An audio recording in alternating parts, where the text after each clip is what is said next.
What you suggest कि क्या preferable रहेगा कि पहले इन्वेस्टमेंट की पहले इंश्योरेंस? तो आइडियल रूट तो ये कहता है, मगर अगर आप एक अच्छे कॉर्पोरेट में जॉब करते हैं, मेरी तो सैलरी 25,000 है, मैं 40,000 कमा रहा हूँ, मैं 1 लाख कमा रहा हूँ, तब भी लोग जो इन्वेस्टमेंट नहीं करते ना, 1 लाख कमाना is not a problem in today's time. 1 lakh की mindset is a problem in today's time. शादी होनी है उसका लोन ले लिया, गाड़ी लेनी है उसका लोन ले लिया, घर लेना है उसका लोन ले लिया। अब इतनी सारी फाइनेंशियल नीड्स को एक पर्सन कैसे लेके चले कि वो सही तरीका क्या होगा इसका? लोन में कभी कोई प्रॉब्लम नहीं है, आपको एक लमसम पैसा मिले और उस पैसे से आप फर्दर एक्सपैंड करें। हम गोल्ड और सिल्वर में भी इन्वेस्ट कर सकते हैं। वी शुड इन्वेस्ट ETF और फिजिकल। प्योरली इन्वेस्टमेंट के पॉइंट ऑफ व्यू से गोल्ड में जाना चाह रहे हैं तो फिर तो देना चाहिए। तो ज़्यादा पैसा कमाना ज़्यादा इम्पोर्टेंट है या अच्छे तरीके से मैनेज करना ज़्यादा इम्पोर्टेंट है? कमाना तो बहुत आसान है, मेहनत करने वाला इंसान कहीं भी अपने आप को फिट इन कर लेता है किसी भी रोल में। डेली की मनी हैबिट जो लोगों को फॉलो करनी चाहिए। मनी को दोस्त बनाओ ना अपना। एक यंग कपल है, एक बच्चा है उनका, तो मैं उनको ये बोलती हूँ कि उनके लिए कोई प्लान है जो लोग अपने 50s में हैं और जल्दी रिटायर होना चाहते हैं? जो लोग 50s में है ना, उनके साथ सबसे बड़ा चैलेंज क्या आने वाला है कि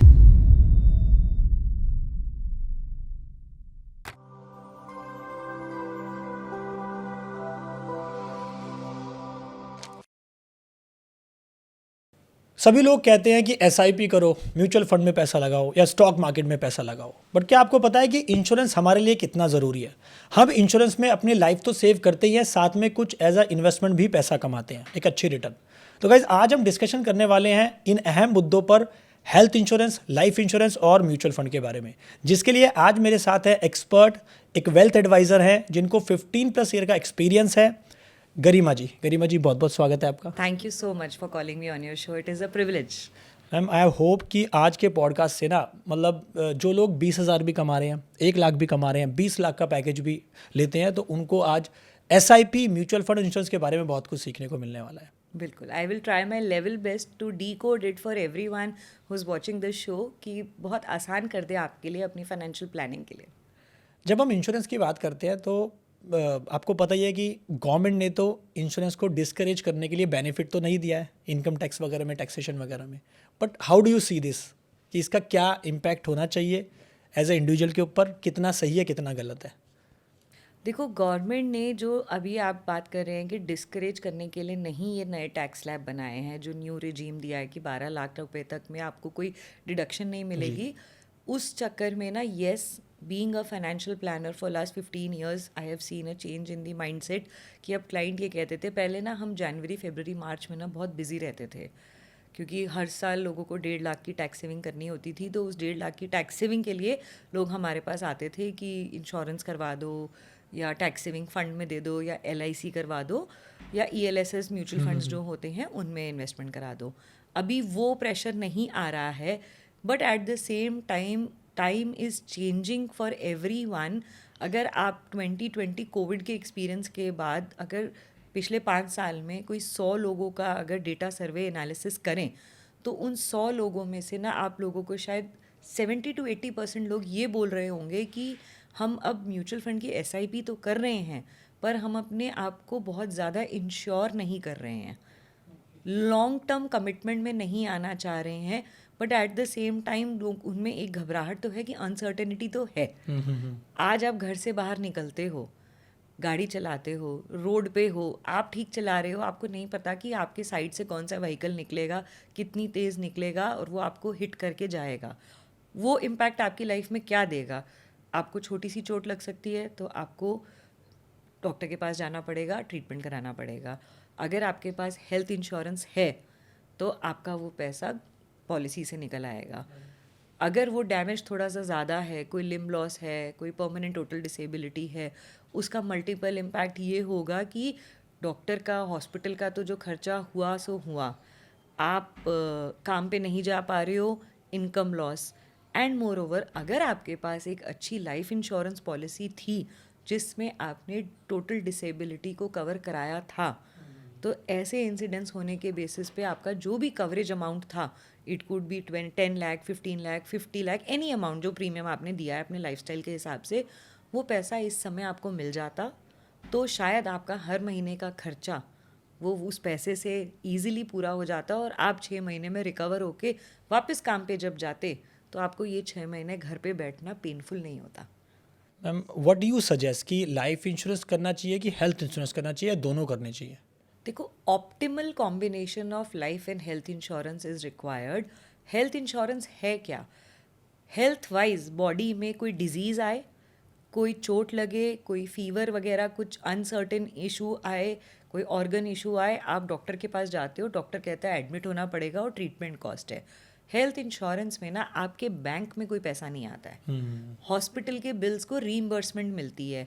और आज के टाइम पे ऑडियंस मुझे बता सकती है कि जितने हिसाब से हम नॉर्थ इंडिया में रहते हैं, नोएडा में रहते हैं, पोल्यूशन, AQI, ये सब प्रॉब्लम्स जो चल रही हैं, बच्चे जो आगे बड़े हो रहे हैं उनको लंग्स में इन्फेक्शन होने की प्रोबेबिलिटी, कोल्ड एंड कफ तो आई थिंक छोटे बच्चों को आजकल बहुत आम बात हो गई है। तो जो अब हेल्थ इंश्योरेंस प्लान में OPD बेनिफिट्स भी आने लग गए हैं, this is also a very good thing. कुछ मेडिसिन कॉस्ट भी कवर होने लग गई हैं, रेगुलर रूटीन हेल्थ चेकअप भी कवर होने लग गए हैं। तो हेल्थ इंश्योरेंस ना आपके इस एस्पेक्ट को कवर करता है।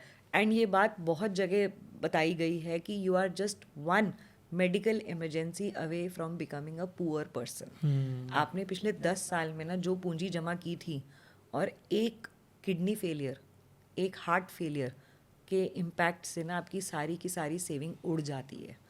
अगर यही आपके पास एक अच्छा हेल्थ इंश्योरेंस कवरेज है तो वो सेविंग को टच करने की ज़रूरत नहीं है।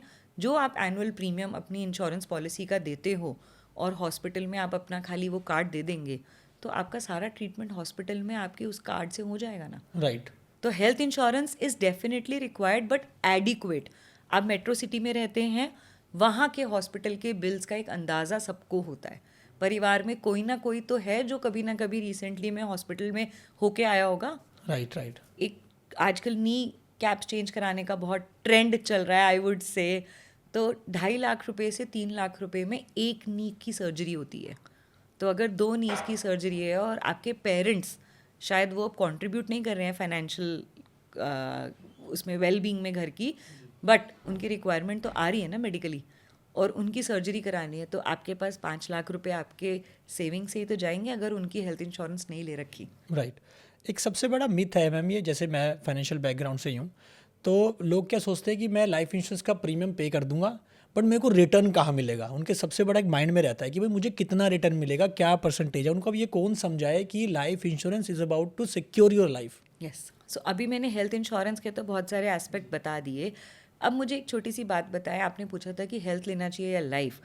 लाइफ क्यों लेना चाहिए इसके बारे में मैं बताती हूँ। आपने कभी कार खरीदी है? हाँ जी। तो जब आप कार खरीदने जाते हो और कार कंपनी से ये बोलते हो कि जी मेरे को ना 4 ही टायर चाहिए गाड़ी चलाने के लिए, जो स्टेपनी है मेरी कार की उसको हटा लो और मुझे डिस्काउंट दे दो। ऐसा नहीं होता। क्यों? आप स्टेपनी क्यों लगते हैं अपनी कार में? इमरजेंसी में कहीं अगर कुछ एक टायर में प्रॉब्लम होगी तो उसको एक्सचेंज कर लेंगे। यस, तो दैट मीन्स आपने जिस कार की इमरजेंसी को एंटिसिपेट कर लिया, क्या आपने अपनी लाइफ की इमरजेंसी को एंटिसिपेट किया है?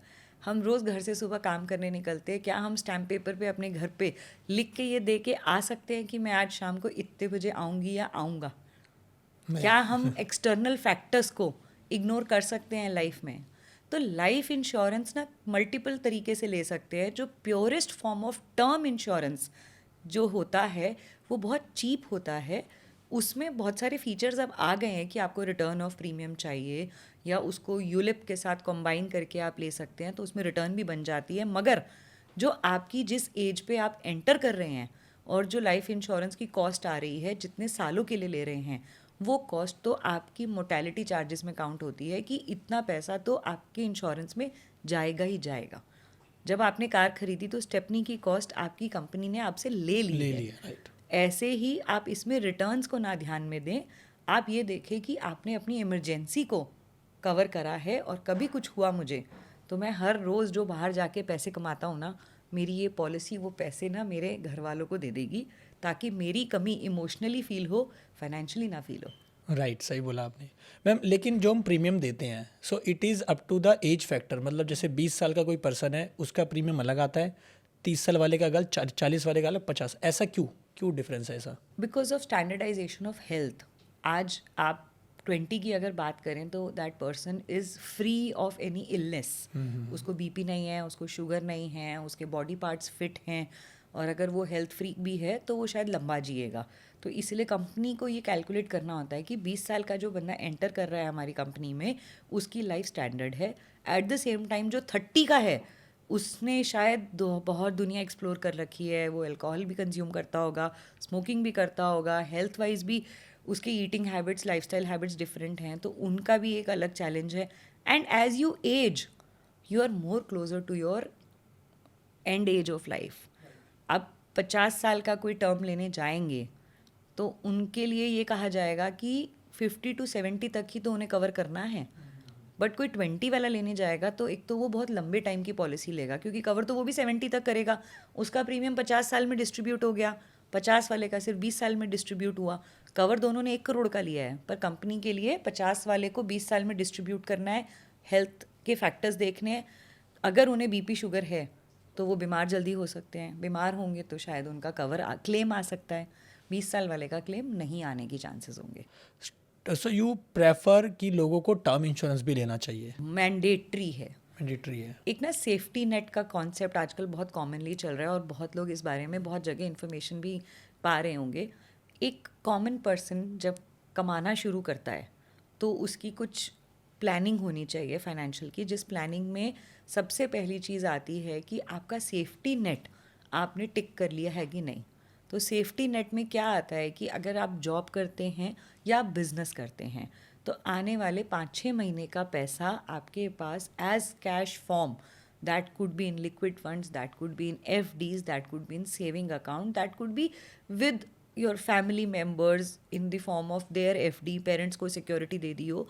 डेट फंड भी बहुत सारे ऑप्शंस होते हैं, क्योंकि अनसर्टिनिटीज़ ना कभी भी बता के नहीं आती हैं। किसी रीज़न से आपने सबैटिकल लिया, आपको जॉब चेंज करनी है, आप अपने रोल पे राइट फिट नहीं हो, आपके एम्प्लॉयर ने आपको फायर कर दिया, आप बिज़नेस चला रहे हो बट कोई ऐसी स्थिति आ गई कि आपका बिज़नेस 3 महीने के लिए परफॉर्म नहीं कर रहा है, क्लाइंट्स नहीं आ रहे हैं, पर जो सैलरी देनी है स्टाफ को, जो रॉ मटेरियल का खर्चा है, जो डेली की इलेक्ट्रिसिटी बिल है, वो तो पे करना ही है। तो 6 महीने का खर्चा अगर आप अपने पास हमेशा बफर मेंटेन करेंगे तो आपको अपनी सेविंग्स नहीं तोड़नी पड़ेगी। So this is one of the ways कि आप हमेशा अपनी सेविंग्स का एक पार्ट एक्स्ट्रा अपने कैश बफर में रखें 6 महीने की प्लानिंग करके। ये आइडियल है क्योंकि 6 महीने में आप फिगर आउट कर लोगे कि अब मुझे करना क्या है, इस सिचुएशन से बाहर कैसे आना है। फिर सेकंड, अगर आपने अपनी हेल्थ इंश्योरेंस एडिक्वेटली अपने लिए ले ली, आप, वाइफ, बच्चे, पेरेंट्स, ये 6 लोग हैं घर में, इन 6 लोगों को एटलीस्ट मेट्रो सिटी में रहने वाले को कम से कम 25 से 50 लाख का इंश्योरेंस कवर रखना चाहिए, क्योंकि अब ना फ्लोटर प्लान्स का ट्रेंड आ गया है। वैसे तो अभी रिसेंटली मेरी फैमिली में एक इंसिडेंस हुआ है कि they were 4 people in a family and they were in a car, all 4 met with an accident, 2 of them have passed away, 2 are in critical condition and ventilator in the hospital. तो वो जो 2 बचे हैं उनके ऊपर खर्चा हो रहा है, बहुत रेयर होता है ऐसा, बट अगर कोई भी 2 लोग 1 साल में बीमार हो गए और सिर्फ 25 लाख का फ्लोटर कवर है, तो अगर ऐसी कोई प्रॉब्लम आ गई तो वो बिल नहीं पे हो पाएगा। तो इसीलिए हस्बैंड वाइफ 2 बच्चे, उनका एक सेपरेट कवर, पेरेंट्स का एक सेपरेट कवर, 25-25 लाख का भी लेके चलेंगे ना, और अब बोनस वगैरह सब ऐड होने लग गए हैं, तो हेल्थ इंश्योरेंस एडिक्वेट लेनी चाहिए। फिर आता है टर्म इंश्योरेंस। मैं हमेशा टर्म इंश्योरेंस को ना आपकी स्टेपनी बोल के चलती हूँ कार की। अगर वो आपके पास है तो आप अपनी गाड़ी को ना कितनी ही तेज़ी से चला लो, आपको ये पता है बैक ऑफ द माइंड एक पंचर लगेगा तो टायर का अगर सपोर्ट नहीं हुआ ना तो मैं चेंज कर लूँगा।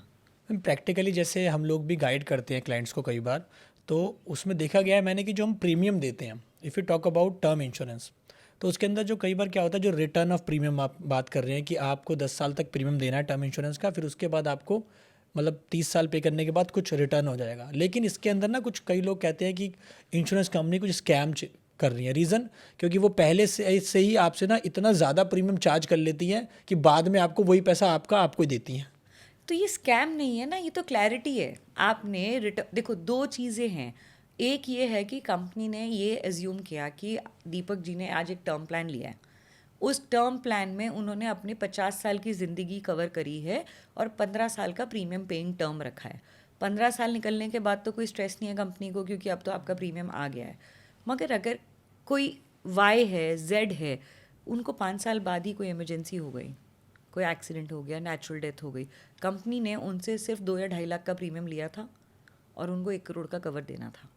तो अल्टीमेटली इंश्योरेंस कंपनी कैसे पैसे वापस करेगी? वो भी तो एक बिजनेस चला रही है, वो आप ही लोगों से तो पैसे लेगी। तो जो return of premium product design किया गया है, ये उन लोगों के लिए डिज़ाइन किया गया है कि आप 50 की उम्र में हैं और आप एक कंपनी चला रहे हैं, आप रोज़ ऑफिस आते हैं और आपकी प्रेजेंस इस ऑफिस में ना करोड़ों कमा के दे रही है, पर आपको ये पता है कि 60 के बाद मैं रिटायर हो जाऊंगा, मुझे 10 ही साल के लिए पॉलिसी लेनी है और 5 करोड़ की पॉलिसी लेनी है, तो मैं जो प्रीमियम है दे ही 2-2.5 लाख रुपए हर साल का रहा हूँ, और 10 साल के बाद मुझे ये पॉलिसी नहीं चाहिए, फिर तो मैं जब घर बैठ जाऊंगा मुझे 5 करोड़ का कवर क्या करना है रख के। तो 10 साल के लिए रिटर्न ऑफ प्रीमियम पॉलिसी उस कैटेगरी को सूट करती है, क्योंकि उन्होंने प्रीमियम भी 2.5 लाख दिया, 10 साल के लिए दिया 25 लाख रुपए, और जब कंपनी ने देखा कि उन्होंने हमसे कवर नहीं लिया क्लेम का, उन्होंने 25 लाख रुपए उन्हें वापस कर दिए। आप ऐसे समझ लीजिए कि आपने एक तरह से उनके पास अपना पैसा क्रेडिट रखा था, जिसके बदले में उन्होंने आपको 1 करोड़, 2 करोड़, 5 करोड़ की एक रिस्पॉन्सिबिलिटी दे दी थी। लेकिन somebody who is young in age, जिसको 50 साल 30 साल पॉलिसी चलानी है, उनको मैं कभी रिटर्न ऑफ प्रीमियम रिकमेंड नहीं करती हूँ, क्योंकि आप ऐसे देखें कि आपको जो पैसा वापस मिलेगा वो कब मिलेगा? मैच्योरिटी के टाइम पे, और तब आपने देना है 10-12 लाख रुपए दे दिए 15 साल में, 45 साल की उम्र, 45 साल के बाद वो 15 लाख रुपए की वैल्यू क्या रह जाएगी? कोई इंटरेस्ट नहीं मिलेगा, क्योंकि ज़ीरो इंटरेस्ट प्रोडक्ट है ये। कंपनी ये कहती है कि आप क्यों हमें 50,000 दे रहे हो, आप 35,000 रुपये दो, रिटर्न ऑफ प्रीमियम मत लो, सिंपल। और ये जो 15,000 का डिफरेंस है, अगर non return of premium product है 35,000 premium, return of premium plan है 50,000 प्रीमियम, 15,000 रुपये एक्स्ट्रा है, आप उस 15,000 रुपये को SIP में डाल दो ना, उससे ज़्यादा बना लोगे। राइट। FD में डाल दो, उससे ज़्यादा बना लोगे। कंपाउंड करना है 45 साल तक के लिए, आपने कंपनी के पास छोड़ रखा है, वो नहीं बनाएंगे, कंपाउंड नहीं करेंगे आपके पैसे को। ये पॉइंट आपने अच्छा बताया, लेकिन I simply tell everyone, why do you want to take money from your insurance policy? आप कार का प्रीमियम हर साल पे करते हो, क्लेम नहीं लेते हो, क्या अगले साल कंपनी को जाके बोलते हो कि मैंने तो क्लेम नहीं लिया, मेरे पैसे वापस कर? नहीं, बट दे गिव सब बेनिफिट ना। नो क्लेम बोनस ही तो मिलता है, प्रीमियम ही तो कम होता है। है। बट देन अल्टीमेटली आपने जो थोड़ा सा ही तो बेनिफिट एंजॉय किया, बट अदरवाइज आप उनसे प्रीमियम वापस मांगने नहीं जाओगे। हेल्थ इंश्योरेंस का प्रीमियम दे दिया आपने, क्लेम नहीं लिया आपने, क्या आप उनसे जाके ये बोलते हो अगले साल की, जी मैंने तो क्लेम नहीं लिया, मेरे 25,000 रुपये वापस करो? थोड़ा बेनिफिट है, बट वो बेनिफिट यहाँ पे भी है in the form of you buy a ULIP plan, you buy other मतलब चीपर प्लान। आजकल मैं तो प्लेन वेनिला टर्म इंश्योरेंस को एडवोकेट करती हूँ, बट अगर कोई 50 years 45 year old risk key man insurance category में आता है, या कोई ओल्ड एज कैटेगरी में आता है कि बेटा मुझे ना सिर्फ 10 साल की सिक्योरिटी चाहिए, उनको मैं रिटर्न ऑफ प्रीमियम ज़रूर देती हूँ। उनका कॉर्पस ज़्यादा होता है प्रीमियम का। राइट। सो आप क्या सजेस्ट करते हैं, जब हम वेल्थ क्रिएट करने की बात करते हैं तो उसमें डाइवर्सिफिकेशन ऑफ फंड्स किस हिसाब से होनी चाहिए? सबसे पहली बात तो हमें ये समझना है कि हमें वेल्थ क्यों क्रिएट करनी है। Ultimately I sit with my clients and I counsel them, I try to read the mind set of them कि आप मेरे पास आए हो, आप ये कहते हो कि मुझे पैसे से पैसा बनाना सिखाओ, right, that is the motive. आप आज जो भी आप और मैं अपना बिजनेस कर रहे हैं, हम शूट्स करते हैं, हम कंटेंट क्रिएट करते हैं, everything is linked to the money.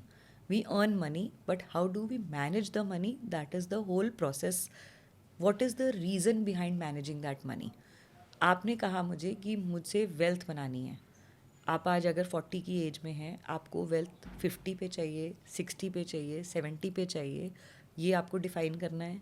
आपको जनरेशनल वेल्थ बनानी है कि बहुत सारा पैसा अपनी जनरेशन को दे के जाना है, या आप उनमें से है कि बच्चे अपने आप सोचेंगे मैं अपने ऊपर स्पेंड करना चाहता हूँ, मुझे अपनी लाइफ को एंजॉय करना है, मैंने पिछले 3 साल 10 साल बहुत मेहनत करी है, 5 साल के बाद I want to enjoy my life.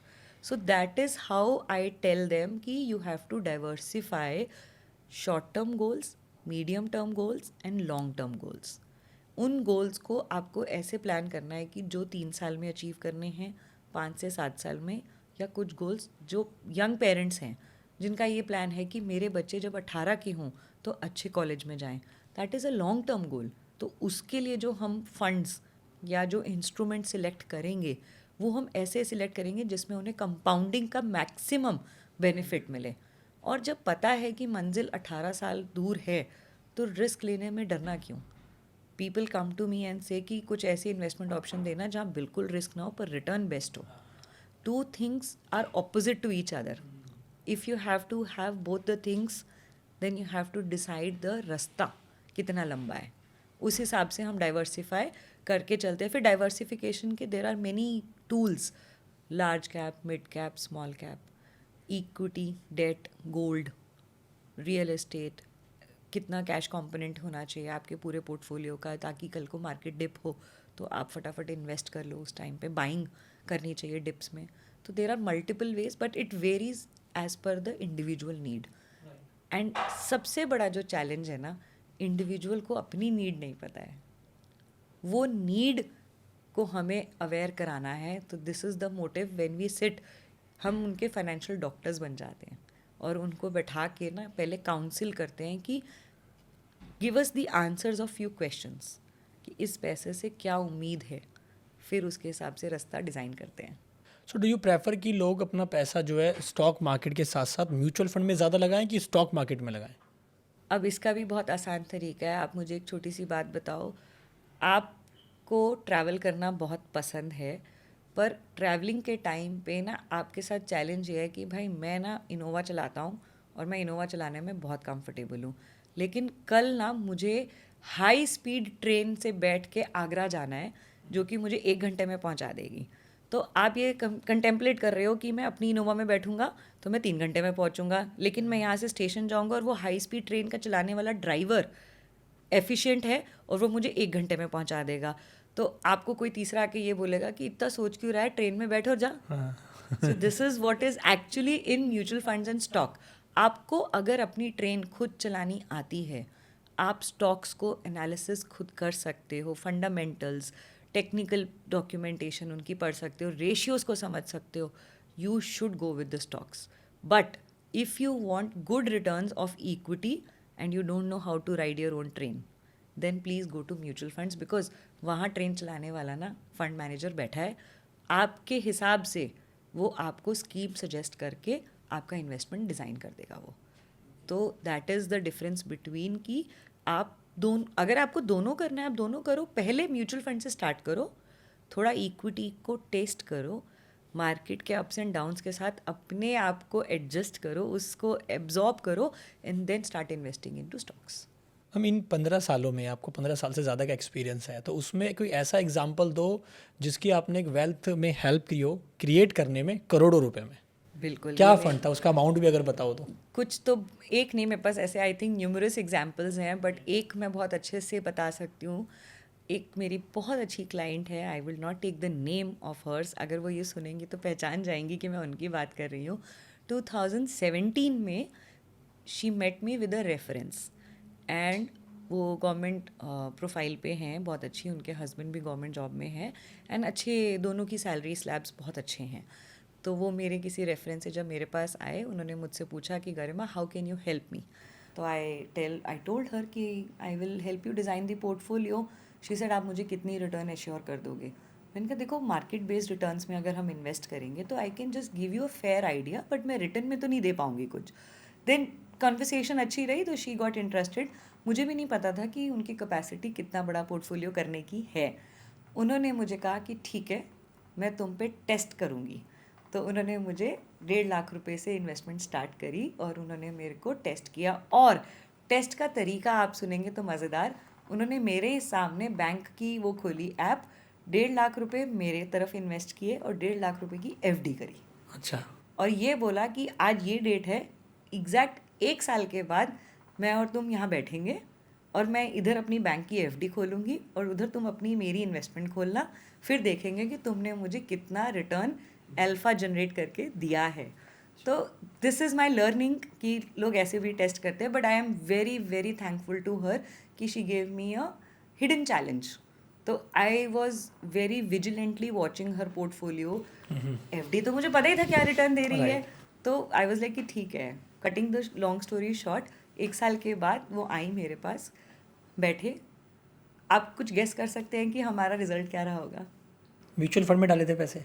Mutual fund में तो डाले ही थे, बट हम दोनों का जब कंपैरिजन हुआ तो उनकी वो एक एफडी जो 1.5 लाख की थी उस पर 7% की रिटर्न ऑन है an average. On an average, जिस पे टीडीएस भी कटना है अगर वो उसे लिक्विडेट उसी टाइम कर रही थी तो। लेकिन एट द सेम टाइम हमारी जो पोर्टफोलियो थी उस पर क्या रिटर्न थी? अराउंड होगी 10 से 12%।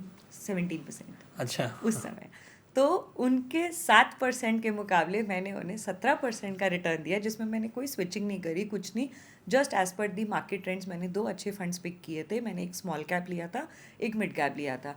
Luck was on my by side कि मेरे उस ईयर में दोनों ने ही बहुत अच्छा रिटर्न दिया, और वो फिर उस दिन उनका कॉन्फिडेंस मेरे साथ इतना अच्छा डेवलप हो गया, आप बिलीव करेंगे उन्होंने मुझे उसी टाइम 50 लाख रुपए का इन्वेस्टमेंट और दिया।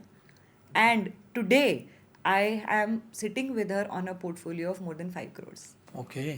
वो 1.5 लाख की जर्नी से आज हम 5 करोड़ के पोर्टफोलियो पे बैठे हैं, और अब वो मुझ पे इतना ट्रस्ट करते हैं कि उन्होंने मुझे बहुत रेफरेंसेस भी दिए। उनका बेटा अभी 18 साल का हुआ है, उसका पोर्टफोलियो स्टार्ट किया है। उनके हस्बैंड जो कि मार्केट में बिलीव नहीं करते थे, उनका पोर्टफोलियो भी आज मेरे पास है। सो this is how you make relations, and ये इक्विटी की पावर है। लेकिन इतने सालों में करते करते वो खुद भी बहुत इंटरेस्ट लेती हैं स्कीम्स में, सब चीज़ों में समझती हैं। तो इतने सालों में ना उन्हें भी ये समझ में आया कि देयर वर फेजेस, हर साल 17% रिटर्न नहीं आएगी। अभी लास्ट 1.5 ईयर में उनका पोर्टफोलियो 12% पे है, but she is very happy, क्योंकि वो ये कहती हैं कि in the history of last 7 years I have not seen a single day of my portfolio कि मैं एफडी के एट पार भी हूँ। मैं एफडी से हमेशा 3-4% ऊपर हूँ, जिसमें 2020 का फेज़ भी आ गया, लास्ट ईयर भी आ गया, रशिया यूक्रेन वॉर आ गया, ऑयल क्राइसिस आ गया, ट्रम्प आ गया, सब कुछ आ गया। वाओ। मतलब आपने देखा जाए तो 5 करोड़ से ज़्यादा का पोर्टफोलियो बनाया, और ऐसे बहुत सारे एग्जांपल्स होंगे।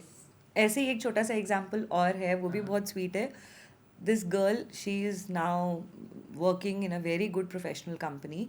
मैं इनकी फैमिली का पोर्टफोलियो मैनेज करती थी, इनके पेरेंट्स का। तो one fine day long ago, 2014 की शायद बात है, तो I was sitting in their house.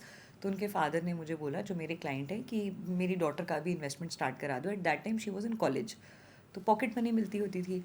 तो वो बोली कि नहीं पापा, I don't want to invest right now, because बचते ही नहीं है पैसे, तो जो आप देते हो उतने से ही तो खर्चा चल रहा है। तो उनके फादर ने फिर भी कहा कि let's inculcate the habit of savings, that is the right direction he gave. तो बहुत ही नेगोशिएट करने के बाद 500 रुपए की 2 SIP खोली थी। बट क्या हुआ, क्योंकि वो खुद फाइनेंशियल मार्केट्स में ही स्टडी कर रही थी अपने कॉलेज में, उन्होंने ना 1-1.5 साल में ना देखा कि मेरे 500 रुपए को जोड़ते जोड़ते 6,000 एक फंड में, 6,000 एक फंड में, 12,000 रुपये, 18,000 रुपये हो गए। उसको बहुत अच्छा लगा। तो she called me one fine day after 2 years कि दीदी कैन आई इन्वेस्ट मोर? मैंने कहा येस, मोस्ट वेलकम। तो शी सेड कि मेरे पास ना कुछ 20-25 हज़ार रुपये की सेविंग्स है, आप वो भी इन्वेस्ट कर दो। हमने करनी शुरू करी। तो करते करते करते, can you believe, today she has a portfolio of 70 lakh rupees, and she still is so enthusiastic about investments. And she simply says कि मुझे, अभी वो जॉब कर रही हैं, मुझे फ़ॉरेन जाना है out of India for a masters program, and I need some 2 crore rupees. मैं तब जाऊंगी जब मेरा पोर्टफोलियो 2 करोड़ का हो जाएगा, और ये पैसे लेके मैं अपनी एजुकेशन करने जाऊंगी। उनके पेरेंट्स कह रहे हैं कि हम आपको फ़ंड कर देंगे, but she wants to make it proud for herself कि मैं अपने पैसे से जाऊंगी। इस 70 लैक्स के उनके पोर्टफोलियो में उनकी जो प्रिंसिपल है that is 36 lakh. Rest is all profit, and she is very discipline. आज उनकी 20-25,000 की पर मंथ सिप भी जा रही है। एंड मोर ओवर, जैसे ही उनकी सैलरी आती है ना, क्योंकि घर का खर्चा पेरेंट्स दे देते हैं, लाइफस्टाइल कॉस्ट है, सब है, she is investing 80-90% of a money, and she is investing. अब वही मैंने आपको जो स्टार्टिंग में बात कही थी कि गोल क्या है, गोल क्या है? इनका गोल है कि इनको बाहर पढ़ने जाना क्लियर है। तो वो अपने पैसे वो और बहुत जल्दी अचीव कर लेगी, क्योंकि पहला 1 करोड़ बनाना मुश्किल होता है, और उसके बाद 1 से 1.5 से 2 बहुत जल्दी हो जाता है। तो in other 5 years we are sure, जिस स्पीड से वो इन्वेस्टमेंट मेंटेन कर रही हैं और जिस स्पीड से कंपाउंडिंग और रिटर्न आ रही है, वो 5 साल में 2 करोड़ रुपए बना लेंगी, और अपने बेस्ट कॉलेज में विदाउट एनी लोन वो अपनी एजुकेशन करने जाएंगी। इन्वेस्टमेंट इंडिया के अंदर मैम आई थिंक इतना ज़्यादा अभी ना नहीं बढ़ा है एज़ कम्पेयर टू पिछले सालों में भी, बट लोग जैसे जैसे अवेयर हो रहे हैं तो थोड़ा थोड़ा हो रहा है। तो क्या रेशोज़ है, अगर आपको पता है कि कितनी तेज़ी से जो इन्वेस्टमेंट है इंडिविजुअल्स के बीच में जो ग्रो किया, किस परसेंटेज से ग्रो किया पिछले सालों में? आप individuals in the terms of people कह रहे हो Yes, कि जो people लोग only. सी अल्टीमेटली अगर मैं आपको बात बताऊं, अवेयरनेस तो बहुत अच्छी हो गई है, अब तो यूथ भी बहुत बहुत फोकस हो गया है इन्वेस्टमेंट में. And really want to thank everyone for actually coming out and stepping on this foundation की अर्ली ईयर्स में जब आप इन्वेस्टमेंट स्टार्ट कर देते हो ना, तो आप बहुत अच्छा पोर्टफोलियो अपनी वेल्थ बना लेते हो. पेनिट्रेशन की अगर मैं बात करूँ तो हार्डली 7 to 8% है यंग अर्निंग पॉपुलेशन का जो एडिक्वेटली इन्वेस्ट कर रहे हैं.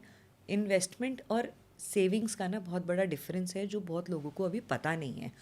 सेविंग का मतलब ये होता है, जो हमने इमरजेंसी फंड की बात की थी, कि आप हर महीने अपना सरप्लस पैसा बैंक में छोड़ रहे हो, एफडी में छोड़ रहे हो. महंगाई आपको पता है, आज से 5 साल पहले अगर आपका बच्चा स्कूल जाता था, फर्स्ट चाइल्ड, 5 years के बाद you have a second child, do you think you will have to pay the same amount of cost for the second child? How much is the difference you're going to pay now? Education industry में inflation का percentage is more than 15 to 18%. In the terms of health industry, medical expenses, हमारे घर में जो हमारे parents हैं वो as कर रहे हैं, उनकी दवाइयों का खर्चा बढ़ रहा है. वो इंडस्ट्री हर साल 14% से ग्रो कर रही है. और हायर एजुकेशन की अगर हम बात करें, आज मेरी डॉटर है, आपके चिल्ड्रन हैं, हम उन्हें बाहर अच्छी पढ़ाई के लिए सोच रहे हैं भेजेंगे, उनके हिसाब से हम ये मान के चलते हैं 1-2 करोड़ रुपए इकट्ठा हो जाएगा. मगर ये 1-2 करोड़ रुपए आज से 10 साल के बाद शायद फुलफिल नहीं कर पाएगा वो रिक्वायरमेंट. हम फिर तब लोन लेने के स्टेटस पे खड़े होंगे. सो दैट इज़ वाई अगर आप सिर्फ सेविंग्स करेंगे, आप इन्फ्लेशन बीटिंग प्रोडक्ट्स में नहीं जाएंगे, तो आप वेल्थ नहीं बना पाएंगे. आज इंडिया में क्यों ग्रोथ और क्यों रिटर्न्स है? क्योंकि इन्फ्लेशन भी है. जब महंगाई होती है ना, तभी ग्रोथ का स्कोप होता है. और it is a very strong message for everyone, common man और एक रिच माइंडसेट का जो सबसे कोर डिफरेंस है वो ये है कि हम लोगों की कंडीशनिंग बचपन से ऐसी की गई है कि बहुत सोच समझ के पैसे डालना, सेफ्टी इम्पॉर्टेंट है. रिस्क नहीं लोगे तो रिवॉर्ड नहीं पाओगे. Rich people believe in investing into different companies. Venture capitalist, आपने कभी कोई कॉमन मैन सुना है? आपने हमेशा ये क्यों सुना है कि इस कंपनी ने इस कंपनी को टेक ओवर कर लिया? Because rich people have a believe कि जब वो सो रहे हो ना, उनका पैसा मल्टीप्लाई हो रहा हो. और एक कॉमन मैन जो है वो हर रोज़ सुबह अपने अकाउंट खोल के ये देखता है कि आज मेरे पास कितना इंटरेस्ट आया. हम एनुअली देखते हैं, वो 15 साल के होराइजन में देखते हैं कि ये कंपनी मैं स्टार्टअप में इन्वेस्ट कर रहा हूँ, आज से 5 साल के बाद ये एक यूनिकॉर्न बन सकती है. ये माइंडसेट का फर्क है.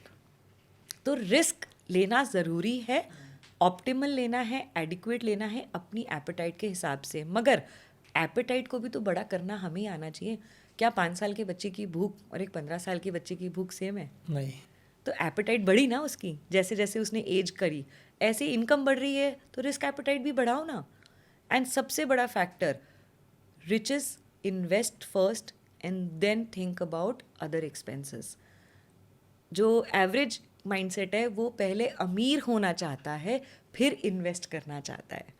इसको उल्टा करना चाहिए. बिल्कुल. पहले इन्वेस्ट करो, फिर लाइफस्टाइल को अपग्रेड करो और फिर अमीर बनो.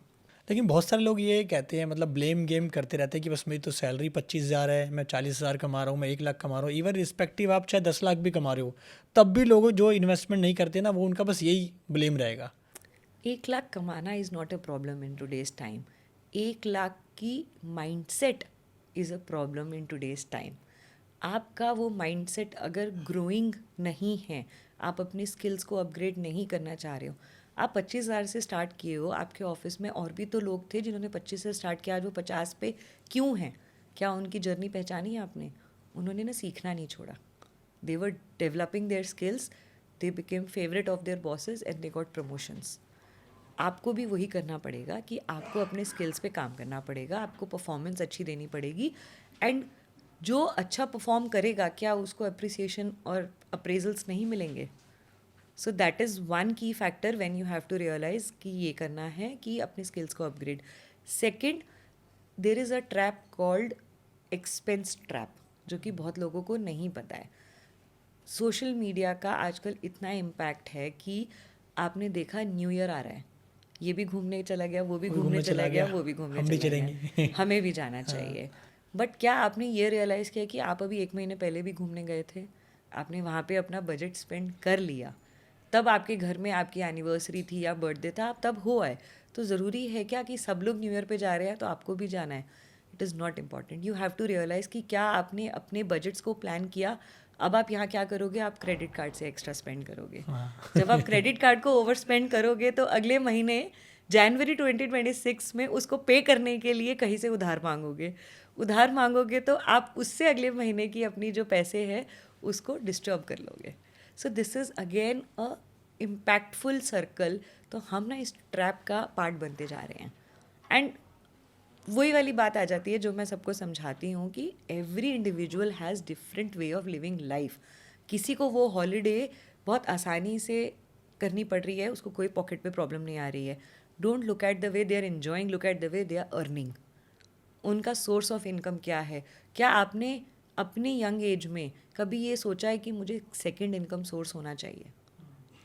आप सीधा सीधा जॉब करके पैसे कमा के ना कभी रिच नहीं बन पाओगे। You need to have a second income source. अब वो कैसा हो सकता है? अगर आप स्किल्ड हैं तो आज के टाइम पे बहुत सारे ऑप्शंस खुल रहे हैं जिनसे आप सेकेंड इनकम बना सकते हो। अगर आप स्किल्ड नहीं हैं, मेहनती हैं, हार्ड वर्किंग हैं, इन्वेस्टमेंट के पोर्टफोलियो को पैरेलली इतना बड़ा कर लो कि सिस्टमैटिक विड्रॉल प्लान से ना हर महीने एक अच्छी इनकम आपको आए और वो आपका सेकेंड इनकम का सोर्स बन जाए। तो this is how you can design it. Simplify करना बस हमारी सोच है कि हमें कैसे करना है।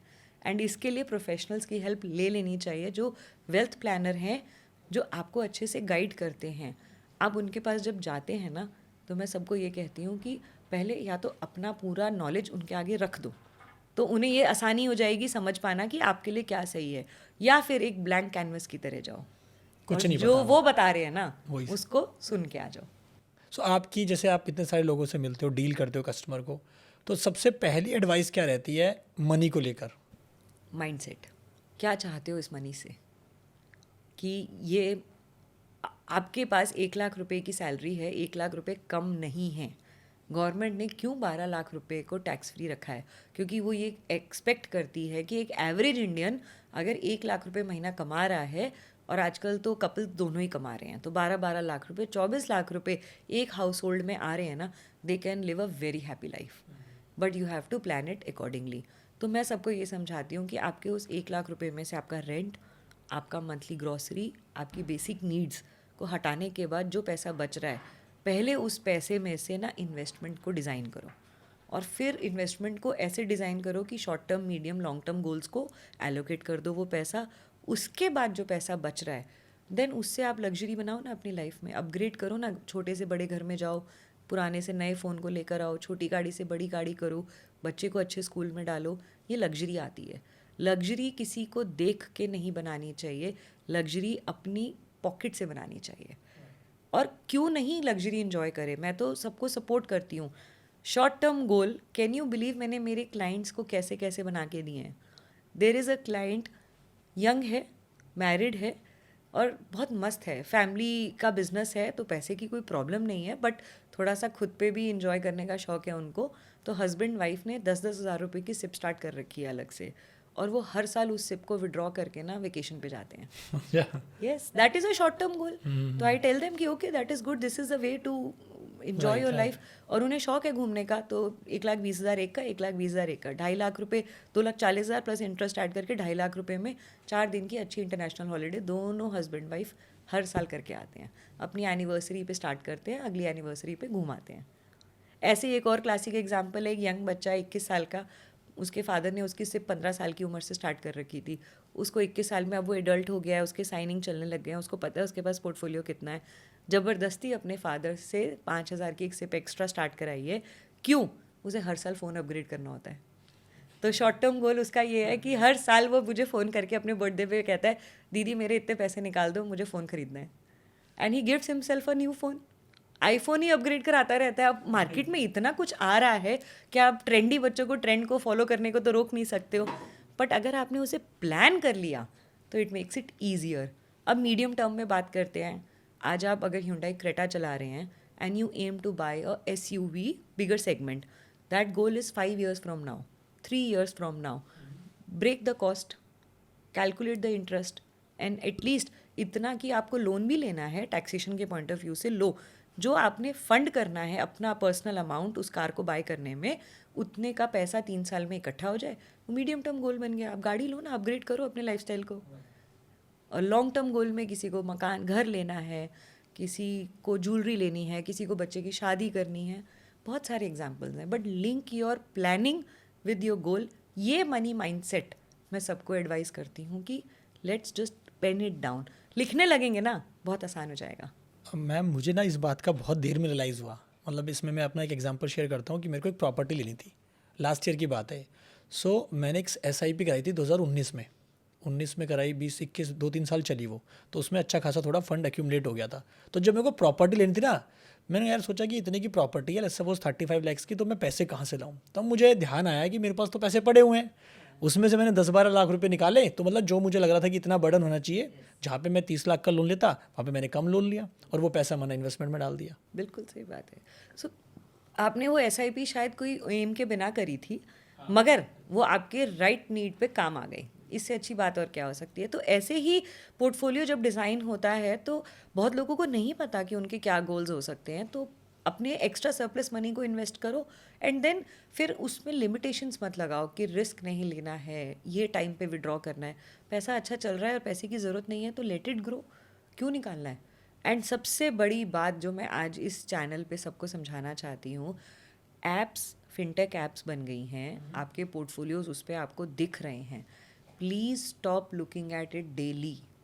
आप रोज़ देखेंगे, अपनी ही नज़र लगा लेंगे और पैसा बढ़ने नहीं देंगे.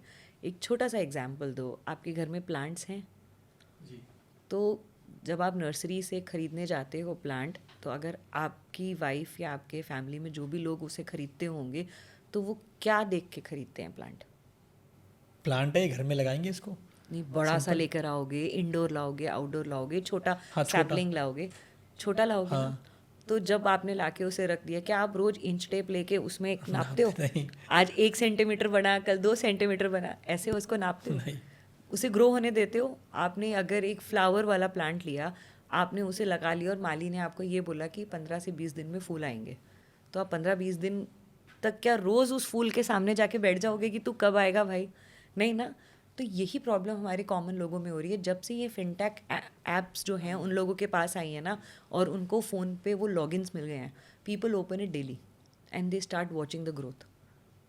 आपको जब आप एक प्रॉपर्टी खरीदते हो, आप इस माइंडसेट से खरीदते हो कि मैं उसको 10 साल के लिए ख़रीद रहा हूँ, 5 साल के लिए ख़रीद रहा हूँ, और जो एप्रिसिएशन होता है वो एक हैंडसम एप्रिसिएशन होता है. मगर आपके जो फाइनेंशियल इंस्ट्रूमेंट्स हैं, क्योंकि उनको आप रोज़ ग्रो होते हुए वॉच कर सकते हो ना, आप उसकी एप्रिसिएशन को एंटिसिपेट नहीं कर पाते हो. इसीलिए कंपाउंडिंग का जो फॉर्मूला आजकल बहुत ज़्यादा लोग समझा रहे हैं, वो यही समझा रहे हैं कि लो और भूल जाओ. जब तक भूलोगे नहीं ना, तब तक वेल्थ नहीं बनाओगे.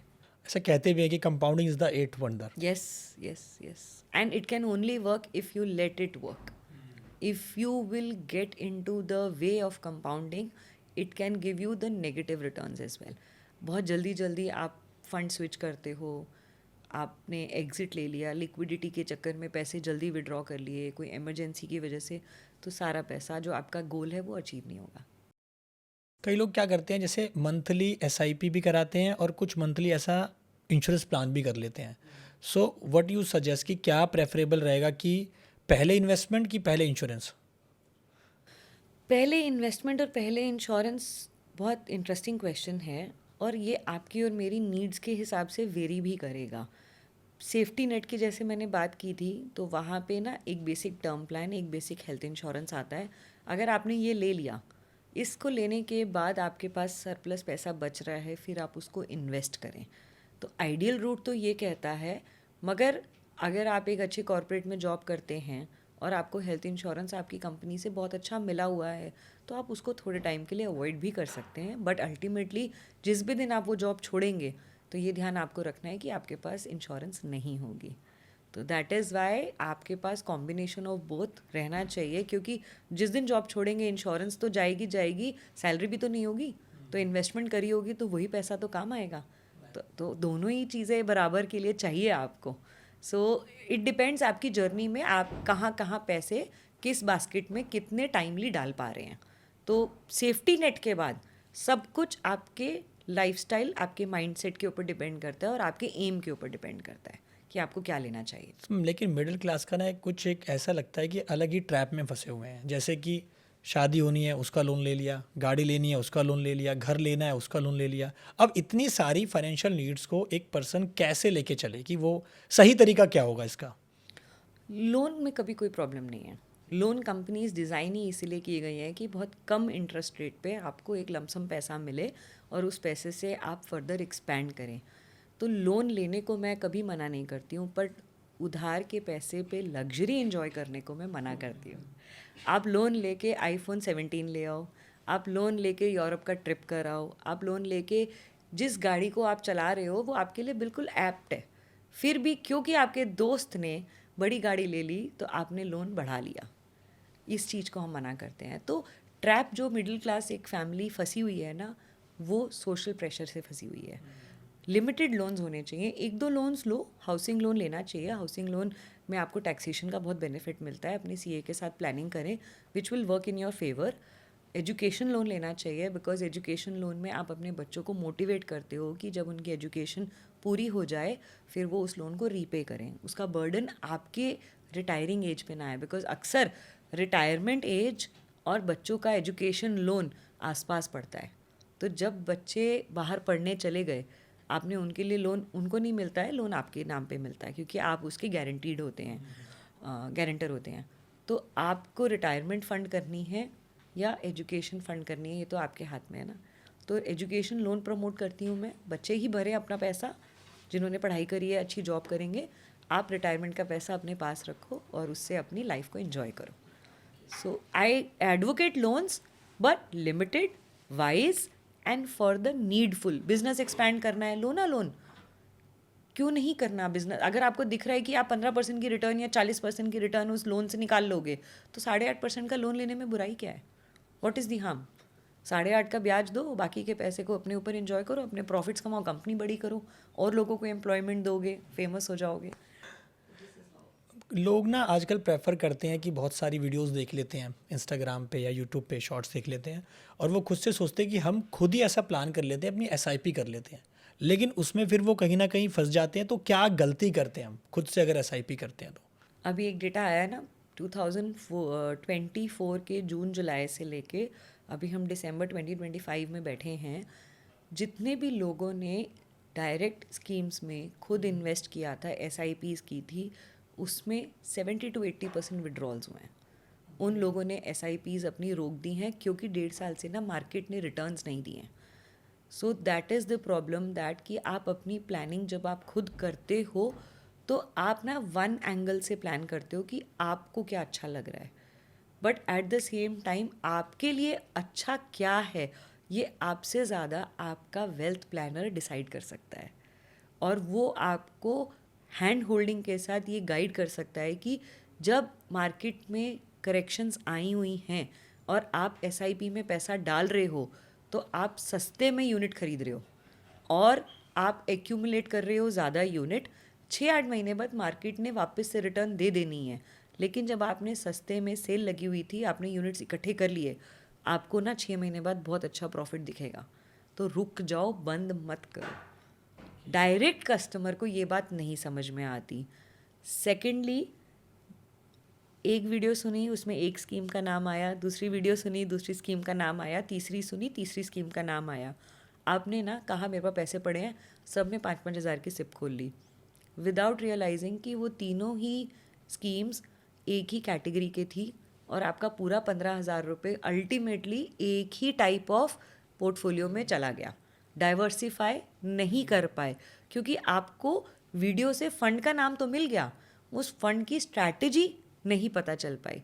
तो this is again a big mistake which you do without knowing कि आपने तो 3 फंड ले लिए बट आपके तीनों फंड के पैसे एक ही जगह जा रहे हैं और वो सेक्टर या वो सेगमेंट नहीं परफॉर्म किया तो आपका सारा पैसा परफॉर्म नहीं करेगा। सो दैट इज़ वाई अगर यही आप 5-5 हज़ार करके 3 डिफरेंट सेक्टर्स में डालते, डिफरेंट कैटेगरीज में डालते, एक नहीं चला बाकी दो तो चलते। तो इसीलिए ये एक दूसरी प्रॉब्लम है। तीसरी प्रॉब्लम, आप अपने किसी सलाहकार को सुनकर अपने पोर्टफोलियो में चेंजेस जब आप कर लेते हो, आपने कहा कि उसने एक स्कीम ले रखी है और उसमें बहुत अच्छी रिटर्न आ रही है, मैं भी ले लेता हूँ, पर आप उससे ये पूछना भूल गए कि उसने वो स्कीम कब से ले रखी है। शायद उसके पास वो पोर्टफोलियो पिछले 5 साल से है, आपने आज उसमें एंटर किया, अब वो पोर्टफोलियो थ्रेशोल्ड पे आ गया और अब वो सैचुरेट हो गया और अब वो परफॉर्म नहीं करेगा। उसके लिए वो फंड बहुत अच्छा हो गया, आपके लिए ये फंड आने वाले 1 साल के बाद रिटर्न ही नहीं दे रहा है, तो अगेन यू आर स्टक की returns. That is why a lot of people still hesitate investing into equities, because वो ना राइटली इन्वेस्टेड नहीं होते हैं। तो this is the difference between how you should plan your investments and where the money should be invested. So investment करने का एक तरीका और है कि हम गोल्ड और सिल्वर में भी इन्वेस्ट कर सकते हैं, तो उसका सही तरीका क्या है कि वी शुड इन्वेस्ट ETF और फिजिकल? डिपेंड्स कि अगर इमोशनल कंटेंट है, आपका इमोशनल रिलेशन है गोल्ड के साथ, सिल्वर के साथ, कोई वेडिंग आ रही है घर में, या किसी बिजनेस रिलेशंस में आपको गोल्ड को एज अ बार्टर किसी के साथ रखना है, तो फिजिकल गोल्ड लें।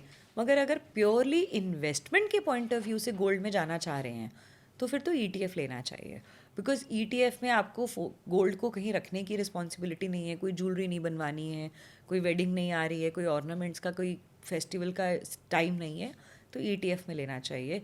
And gold is not a investment tool, gold is a security and safety tool. ये मैं सबको समझा के चलती हूँ। गोल्ड का होना चाहिए पोर्टफोलियो हमारे पास, सबके पास, बट उतना होना चाहिए कि कल को अगर आप पिछली हिस्ट्री उठा के देखें तो आज से 5 साल पहले गोल्ड ना परफॉर्म नहीं कर रहा था। वो इसलिए परफॉर्म करना शुरू किया क्योंकि पूरे ग्लोब में ना अनसर्टेनिटीज़ बढ़ गई थी। अभी अनसर्टेनिटीज़ जिस दिन थोड़ी सी काम हो जाएंगी, gold again will settle down. तो it is not a investment tool, it is a safety tool. तो आप अपने पास उतना गोल्ड रखिए। और एक इंडियन हाउस होल्ड में ना हर घर में बहुत सोना होता है, हर लेडी को बहुत सोने से प्यार है। वो अपने घर बर्थडेज पे, एनिवर्सरीज पे, बच्चों के बर्थडे पे, धनतेरस पे कुछ गोल्ड लेती ही रहती है। तो अगर हस्बैंड्स को मैं बोलूँ तो it is a very good message to all of you कि you should thank your wife, वो हर साल आपको रिच कर रही हैं। घर में आपके लॉकर में पड़ा गोल्ड अपने आप महंगा हो रहा है कि नहीं हो सही रहा? बात। वो आपकी वाइफ की वजह से ही तो हो रहा है। उसने इकट्ठा किया, वो कहाँ आज 1,30,000 रुपये का गोल्ड है, वो 50,000 रुपये से इकट्ठा करते आ रही है। क्वांटिटी उतनी है पर महंगा हो गया ना, तो आप रिच हो गए ना आज। सही बताया तो आपने। This is how physical gold हमारे हाउस होल्ड में सबके पास है। इन्वेस्टमेंट के लिए गोल्ड ETF से लेना चाहिए। मैम कोई ऐसा मोमेंट बताओ जब आपको लगा कि आपको पैसे को देखने का जो नज़रिया है वो बदल गया, चाहे जब आपने स्टार्ट किया था अपने बिजनेस के साथ, आप जुड़े थे फैमिली बिजनेस में, कैसा था वो टाइम? ऑनेस्टली मैंने जब बिज़नेस स्टार्ट किया था ना, तो I was also too young and too immature. ज़्यादा क्लाइंट से जब तक नहीं मिले थे ना, क्लाइंट्स का माइंडसेट भी नहीं पता था। तब ना कोई सामने आके बैठता था और वो बताता था कि मेरे पास 50 लाख रुपए है, 20 लाख रुपए हैं, तो आई यूज़ टू फील कि वाओ, ये कैसे इतने पैसे। फिर वो जब चले जाते थे तो मैं फिर घर बैठ के अपने हस्बैंड से डिस्कस करती थी कि पता है उनके पास देखने में नहीं लगता है but he has a 50 lakh rupees in his bank account. तो इन्वेस्टमेंट पोर्टफोलियो बनाने से पहले मैंने कहा, मेरा मन था कि ये पूछूं आपने बनाए कैसे 50 लाख रुपए। बट आज ऑनेस्टली एक बात बताओ, अब वो फेज़ आ चुका है कि अब 50-50 लाख रुपए वाले इतने लोगों से मिल ली ना मैं, और हर एक का माइंडसेट बिल्कुल अलग होता है, उसके accordingly we design the portfolios. But अब 50 लाख रुपए सुन के ना वाव नहीं निकलता, अब लगता है कि भाई ये बहुत कम है, और बना ले ऐसे 50, कम से कम 10 और बना ले, तब जाके इस महंगाई के ज़माने पे आप सर्वाइव कर पाओगे। ये सबसे बड़ा एक चेंज जो मेरे में आया है ना, आई have scene money growing at a very exponential rate. And the same person जिसकी मैंने आपको बताया 500 की SIP का आज 70 लाख का पोर्टफोलियो है, ये ना पावर सिर्फ मनी में है। और अगर आज से 10 साल पहले अगर कोई मुझे ये कहता था ना मेरे पास 1 करोड़ रुपए हैं, तो वो एक बहुत बड़ी बात होती थी। आज अगर कोई ये कहता है ना मेरे पास 1 करोड़ रुपए हैं, तो अब मैं कहती हूँ ये कम है। इसको जिस स्पीड से ग्रोथ इंडिया की बढ़ रही है, इन्फ्लेशन बढ़ रही है, माइंडसेट को भी उस स्पीड से बढ़ाओ, इन्वेस्टमेंट को उससे मैच करो। एंड एटलीस्ट जब तक आपका पैसा आप सो रहे हो और वो बढ़ नहीं रहा है, सेटिस्फाई मत होना। Yes, the only principle I want to believe everyone, Warren Buffett ने ये कहता है कि until you have a second income source and while you are sleeping your money is growing, don't feel yourself, be a wise invested man. सही बोला। तो ज़्यादा पैसा कमाना ज़्यादा इम्पोर्टेंट है या उसको ज़्यादा अच्छे तरीके से मैनेज करना ज़्यादा इम्पोर्टेंट है? कमाना तो बहुत आसान है, क्योंकि हमारे इंडिया में पैसा कमाने के लिए ना एक मेहनत चाहिए, एक राइट इंफ्रास्ट्रक्चर चाहिए और लोग चाहिए, तो वो मिल जाता है बहुत इजीली। मेहनत करने वाला इंसान कहीं भी अपने आप को फिट इन कर लेता है किसी भी रोल में। डेफिनेटली वेल्थ प्लानिंग बहुत ज़्यादा मुश्किल है, और अनफॉर्चुनेट पार्ट ये है कि हमारे इस इंडस्ट्री में ना अभी बहुत प्रोफेशनल्स नहीं हैं जो बहुत राइट एडवाइस दें। और सबसे बड़ा फैक्टर ये है कि अभी हेजिटेशन ना एक ऑडियंस और कस्टमर के पॉइंट ऑफ व्यू से भी है कि मैं अपने पैसे की बात उससे जाके क्यों करूं। हम ट्रस्ट ही नहीं कर पाते हैं सामने वाले को। हम हमेशा ये सोचते रहते हैं कि यार उसने मुझे ये स्कीम बताई है, इसमें उसका क्या कमीशन है, वो मुझसे क्या लेके जाएगी या वो मुझसे क्या कमा लेगा। ये नहीं सोचते हैं लोग कि अगर उसने वो स्कीम बताई है और ये अपने एक्सपीरियंस से कि वो दिन में 20 लोगों से मिली है, उस 20 में से उसने वो नॉलेज जो गेन करी है और वो मेरे पे इम्प्लाई कर रही है, वो मेरे लिए ठीक होगी। और अगर मैं उससे इतना पैसा बना लूँगा तो उसको कमीशन देने में प्रॉब्लम नहीं होनी चाहिए, because she is making you richer indirectly. So managing your wealth is definitely more required. Making wealth is on your own individual basis. तो मैं तो एडवोकेट करूँगी कि मैनेज करना आना चाहिए अच्छे से। सो ऐसी डेली की मनी हैबिट जो लोगों को फॉलो करनी चाहिए? मनी को दोस्त बनाओ ना अपना। That is what I tell. एक यंग कपल है, एक बच्चा है उनका, तो मैं उनको ये बोलती हूँ कि एक और बच्चा बनाओ हमारे साथ मिलके। That is called your investments. जब आप बूढ़े हो जाओगे ना, तो आपका अपना बच्चा शायद आपके साथ रहे ना रहे, आपकी इन्वेस्टमेंट्स जो है वो आपकी केयर ज़िंदगी भर करेगा। तो make your money work in your favour, number 1। Number 2, बस 30 सेकेंड्स या 1 मिनट ना स्पेंड करने से पहले पॉज दे के बस ये सोच लिया करो कि ये मेरे लिए ज़रूरी है खर्चा करना या ज़रूरी नहीं है। अगर लगता है कि इसके बिना सर्वाइवल नहीं है, please go and spend. But अगर लगता है कि मैं इसको डेफर कर सकता हूँ, इसको अवॉइड कर सकता हूँ, तो फिर मत करो। शायद ये पैसा अगर आज जोड़ लोगे तो बाद में काम आ जाएगा। But again I am saying कि मैं बिल्कुल ये नहीं कहती हूँ कि सिर्फ जोड़ने में बिलीव करो और इन्जॉय मत करो। आई टेल देम कि डेफिनेटली हंसते हंसते इन्जॉय करते करते पैसे जुड़ जाएंगे, लाइफ की मेमोरीज भी बन जाएंगी, और जब बुढ़ापा आएगा फिटनेस को भी ध्यान में रखते हुए अपनी फिटनेस पे ज़रूर स्पेंड करें बहुत सारा पैसा। आप तो एक एज आने के बाद in your 30s in your 40s health supplements भी खाने चाहिए अच्छी क्वालिटी के, क्योंकि the food quality is not good. तो don't think twice on spending on that. वहाँ खर्चो, अपनी लाइफ को अपनी हेल्थ को इतना बनाओ कि जब 60 के हो जाओ तो उस जुड़े हुए पैसे को इंजॉय तो कर पाओ। सही बात है। अल्टीमेटली सो आपके हिसाब से ट्रू वेल्थ का मतलब क्या है? Happiness, peace and some money in your pocket when you don't have to think twice before spending it. Great. So that is the true wealth, because sometimes we are in a stubborn family wherein कोई कंजूस है और उसका partner उससे बहुत dissatisfied है कि यार ये तो खर्चा ही नहीं करने देते, जोड़ के कहाँ जाएंगे, तो उनके घर में खुशी नहीं है, क्या फ़ायदा उस पैसे का। तो आई टेल देम कि वाइफ को भी दो पैसा खर्चने को, अगर वाइफ अर्निंग है तो हस्बैंड को दो पैसा खर्चने को, बच्चों को अच्छा लाइफस्टाइल दो, उन्हें एक अच्छा सिटीज़न बनाओ, और हैप्पीनेस के साथ आप अपनी वेल्थ को एंजॉय करो। That is the only fundamental. Parents के लिए कोई ऐसे प्लान है जो उनके बच्चों के फ्यूचर को सिक्योर करते हो? SIPs तो हमने डिस्कस कर ली कि आप मंथली सेव करते हो और लॉन्ग टर्म में वेल्थ बना लेते हो। One very big thing which a lot of people miss out कि SIPs में ना आपको हर महीने पैसे डालने हैं, और वो आप तब तक डाल सकते हो जब तक आपके पास इनफ्लो है। There could be days when there is less inflow, आप SIP स्टॉप कर दोगे। There could be days when you are jobless, आप SIP नहीं कर पाओगे। There could be days when you don't have business income, आप नहीं कर पाओगे. देयर कुड बी डेज जब इमरजेंसीज हैं फैमिली में, या आपने एक नया घर लिया, नई गाड़ी ली, तो आपने पिछला जमा हुआ पैसा वहाँ यूज़ कर लिया, विड्रॉ कर लिया. अल्टीमेटली जो गोल था कि बच्चे की एजुकेशन पे मेरी SIP से मैं इतना पोर्टफोलियो बना लूँगा और वो उसके एजुकेशन में काम आ पाएगा. तो जहाँ लिक्विडिटी होती है वहाँ विड्रॉल्स होते हैं, वहाँ प्रॉब्लम्स होती हैं. At the same time we tell कि you should have a combination of child education plans, क्योंकि उन प्लान्स में सबसे बड़ा एडवांटेज क्या रहता है कि आपने आज वो प्लान स्टार्ट किया, आपका बच्चा 1 साल का है, 17 साल तक आप उसको चला रहे हो. जब बच्चा 18 ईयर्स का होगा उस प्लान की एक मेच्योरिटी मिलेगी. 1, वो टैक्स फ्री मिलेगी. 2, उसमें क्योंकि लॉकिंग होती है तो आप उसको आसानी से विड्रॉ नहीं करते हो. 3, उसमें ना इनबिल्ट इंश्योरेंस फैक्टर होता है.